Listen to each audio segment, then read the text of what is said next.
Look who just became a national security enigma. You, yes you, sitting there thinking you're just another face in the crowd, just another name in the database, just another file gathering digital dust. Wrong, dead wrong. Because somewhere in a temperature-controlled facility, there's an analyst staring at 17 monitors, and every single one of them is showing your profile. And every single one of them is screaming the same thing. Error. Does not compute. Cannot categorize. And that analyst, they've got a migraine that won't quit, a coffee addiction that's turning lethal, and a supervisor breathing down their neck, asking one simple question they can't answer. What the hell are we looking at here? You see, they've been watching. Not for days, not for weeks, years, plural. Multiple fiscal budgets have been allocated to studying you. Entire shifts have been assigned to your case. Algorithms, specifically designed to predict human behavior, have crashed trying to process your patterns. They've got your digital footprint mapped, your location history tracked, your transaction records analyzed, your social connections graphed, your communication patterns decoded. They know what you eat for breakfast, what time you sleep, which route you take to work, how long you spend in the bathroom, what makes you laugh at 2 a.m. They know things about you that you've forgotten about yourself. But here's the beautiful, chaotic, absolutely maddening truth. They don't know you, not even close, not even a little bit. Because every time they think they've got you figured out, every time they draft their profile, every time they assign you a category, a classification, a threat level, a predictability score, you do something that shatters their entire framework. You're the anomaly that keeps multiplying, the outlier that refuses to regress to any mean, the data set that makes their machine learning models throw exceptions. And it's driving them absolutely insane because their entire existence depends on one fundamental principle. Everything can be classified. Everyone fits somewhere. But you stubborn, brilliant, categorically impossible human, you don't fit anywhere, and you won't stay still long enough for them to force you into a box. Let me paint you the picture. Right now, there's a file, your file. It's not slim, it's not neat. It's 347 pages of contradictions, paradoxes, and behavioral patterns that cancel each other out. Page 1 says you're risk-averse. Page 43 says you're a thrill seeker. Page 92 says you're socially anxious. Page 160 says you're a natural leader. Page 211 says you're predictable. Page 212 says you're chaos incarnate. And the analyst reading this, they're not nodding along. They're not taking notes. They're staring at their screen like it just insulted their mother. Because nothing, absolutely nothing about you makes sense in their world. They've watched you stay silent for months and labeled you passive, then watched you speak up once and shift an entire room's energy and had to delete everything they wrote. They've watched you tolerate disrespect with a smile, categorized you as a pushover, then watched you cut someone off permanently, without warning, without drama, without explanation, and had to rewrite your entire psychological profile. They've watched you live modestly, filed you under low ambition, then watched you execute a plan so precise, so calculated, so devastatingly effective that they had to add 17 new data points to your classification system. You're not behaving like the algorithms said you would. You're not following the patterns your demographics suggest. You're not conforming to the predictions your history implies. Every model they build around you crumbles. Every prediction they make about you fails. Every time they think they understand your motivations, you do something that reveals 7 more layers they didn't even know existed. They thought you were reactive, but you've been strategic this whole time. They thought you were emotional, but you've been calculating behind that mask. They thought you were broken, but you were just reorganizing your entire operational structure in silence. And now they're sitting there with charts that don't chart, graphs that don't graph, and reports that read like fiction because the truth, the actual documented truth about you, Sounds too impossible to be real. Here's what they know for certain. You're not a threat, but you're not harmless. You're not a follower, but you're not leading anyone. You're not ambitious, but you're achieving things that require massive ambition. You're not connected, but your influence spreads like a virus through networks you're not even part of. You're not wealthy, but you operate with the confidence of someone who's never worried about money.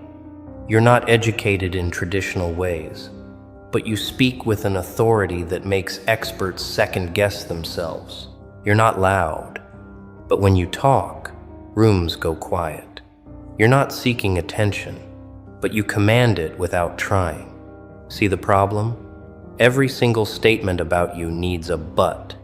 The junior analysts, the fresh ones, they keep suggesting simple explanations. Maybe they're just inconsistent. And the senior analyst, the one who's been watching you for 3 years, the one whose marriage fell apart because they couldn't stop thinking about your case, they just laugh. A tired, broken laugh. Because inconsistent people are predictable in their inconsistency. You're not inconsistent. You're selectively consistent. You're strategically unpredictable. You're chaos that occasionally cosplays as order, or maybe you're order that occasionally cosplays as chaos, and they can't tell which, because both are equally convincing. You're a performance art piece that no one can tell is performance, or just art, or neither, or both. They've tried everything: behavioral analysis, psychological profiling, pattern recognition software, predictive modeling. They've compared you to 12,000 other profiles. They've run your data through systems designed to catch terrorists, detect fraud, predict mass movements. Nothing sticks. Nothing holds. You're slipping through every net they cast. They thought maybe you were trained, maybe intelligence, maybe corporate espionage, maybe foreign operative. They investigated, found nothing, because you're not trained. You're just you. And that's somehow more terrifying to them than any training could ever be. Because training they understand, training they can decode. But natural, organic, unstructured unpredictability, that's the stuff that breaks their systems. Let me tell you what happened last Thursday. Thursday, 3:47 p.m. You did something. Something small. Something that to you was probably meaningless, forgettable, just another moment in your day. But to them, to the analyst watching, it was the data point that made them stand up from their desk, walk to their supervisor's office, and say, "We need to reclassify this entire case." Want to know what you did? You chose something that, according to 17 years of behavioral research, given your profile, your history, your patterns, you had a 2.3% chance of choosing. And you didn't choose it randomly. You chose it deliberately, with purpose, with intention. And they have no idea why, no framework to understand it, no model to predict it. You just did it. And it worked. And now they're rewriting algorithms. But here's the beautiful part. The part that's keeping them up at night. The part that's turning your file from a curiosity into a legend. You're not trying to confuse them. You're not intentionally being unpredictable. You're not playing games with surveillance systems. You're just living. You're just being yourself. You're just making choices that make sense to you, in your world, with your logic, following your internal compass that apparently operates on principles that modern behavioral science hasn't discovered yet. You're not the rebel. You're not the anarchist. You're not the revolutionary. You're just someone who refuses to be simple, refuses to be easily understood, refuses to collapse into a single narrative. They wanted you to be one thing, you're 17 things. They wanted you to stay in one lane. You're driving on roads they didn't know existed. They wanted you to follow patterns. You create new ones daily. They wanted you to be predictable. You're a randomness generator wrapped in human skin. They wanted you to make sense. You're a beautiful, perfect, absolute disaster of contradictions that somehow impossibly work together. And the craziest part, you don't even know you're doing this. You're not conscious of being an anomaly. You're just making breakfast, going to work, having conversations, making choices, living life. Meanwhile, Somewhere in a government facility, an entire department is having an existential crisis because of you. Your social patterns alone have spawned 3 different theories. Theory 1. You're extremely introverted with occasional extroverted outbursts. Theory 2. You're extremely extroverted, hiding behind introversion as a defense mechanism. Theory 3. You've transcended the entire introvert-extrovert spectrum and operate on a completely different axis that psychology hasn't named yet. All 3 theories have evidence. All 3 theories have been disproven. All 3 theories are simultaneously correct and incorrect. You're a walking, talking refutation of personality typing. Myers-Briggs looks at you and has a seizure. Enneagram sees you and requests a system update. The Big Five watches you and adds a 6th dimension just for you. Your financial behavior is another masterpiece of confusion. You're frugal, except when you're not. You save aggressively, except when you spend like money's evaporating tomorrow. You budget meticulously, except your budget has line items that make no logical sense. You're financially conservative, except you take risks that would make venture capitalists sweat. You live below your means, except you invest in things that people twice your income level consider luxury. You're risk-averse with money, except you bet on yourself in ways that look insane on paper but somehow always work out. They've tried to model your financial decision-making. The model returned an error message that just said, "Good luck with that." Your relationship patterns, they've given up on those entirely. You're loyal to a fault, except you'll ghost someone without warning. You're trusting, except your walls are reinforced concrete. You're open, except there are parts of you no one's ever seen. You invest deeply in people, except you can detach completely when needed. You forgive easily, except certain lines, once crossed, result in permanent exile. You're a people person, except you disappear for weeks and don't miss anyone. You need connection, except you thrive in isolation. You're emotionally available, except when you're not, and no one can tell the difference. Your relationships don't follow attachment theory. They follow some kind of custom-built framework that you invented without realizing it. And your ambitions, your goals, your life direction, that's where it gets truly beautiful. They can't figure out what you want, because you want everything and nothing. You're driven, except you're content. You're hungry, except you're satisfied. You're climbing, except you're already at the top of your own mountain. You want success, except you've redefined success in ways that don't register on traditional metrics. You're competitive, except you're only competing with yourself. You want recognition, except you actively avoid the spotlight. You want to change the world, except you're fine if no one ever knows you did it. You're ambitious, except ambition implies wanting something you don't have, and you seem to have everything you need without having anything they expect you to need. Here's what really breaks their brains, though. You're happy.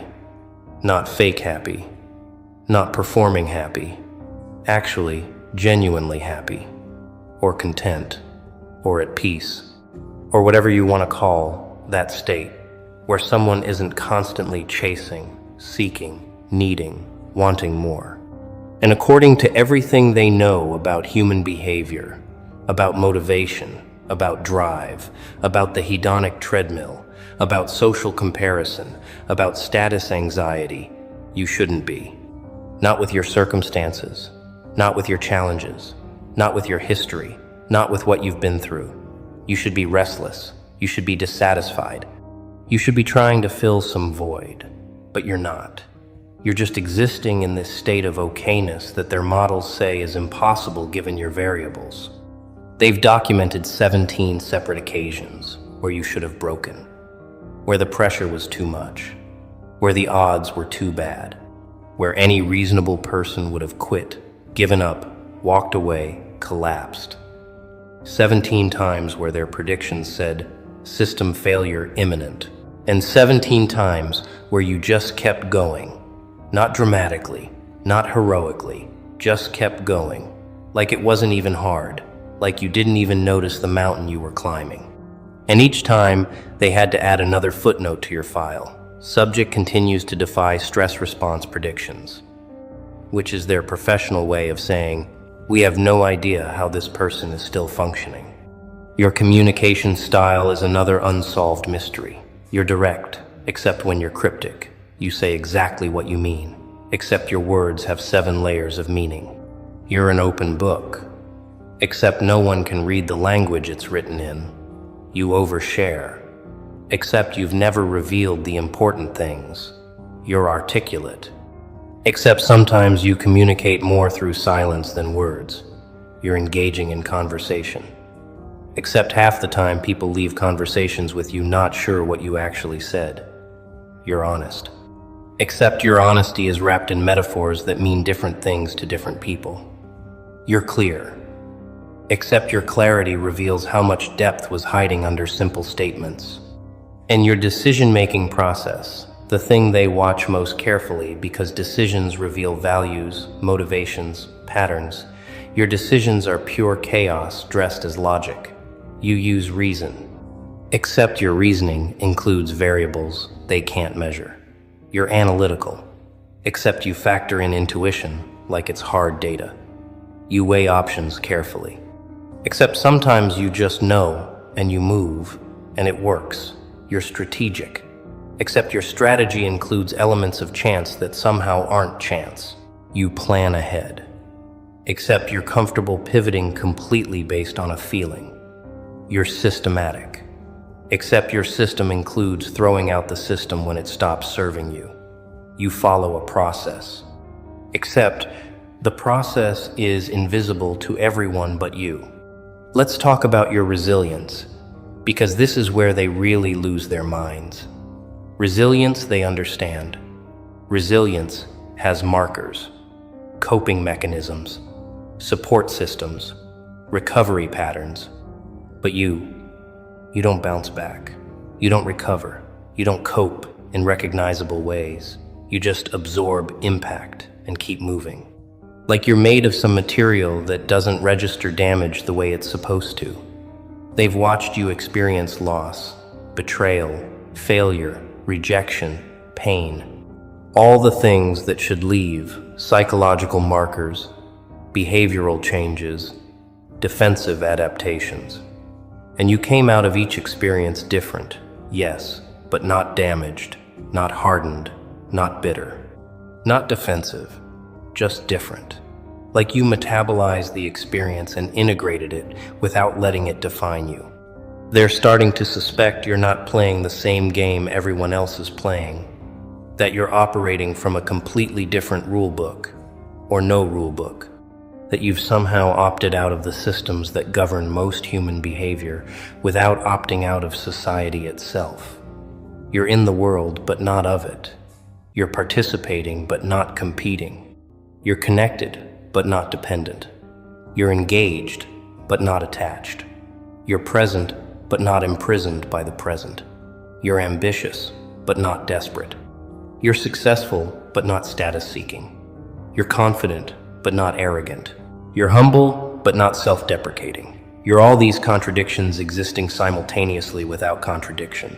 The newest analyst on your case, fresh out of training, full of confidence and theoretical knowledge, they spent their first week reviewing your file. At the end of week 1, they submitted a preliminary report. 3 pages, clean classifications, clear predictions, confident assessments. The senior analyst, the one who's been drowning in your file for years, they didn't even read it. Just handed it back and said, revise this in 6 months, after you've watched them actually live. Week 12, that new analyst submitted a revised report, 27 pages. No classifications, only questions, predictions crossed out, assessments turned into hypotheses. Welcome to the club. Your file now has another confused contributor. But here's what they're really afraid of.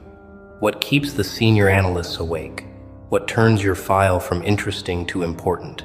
It's not that you're unpredictable. It's that you're unpredictable and functional.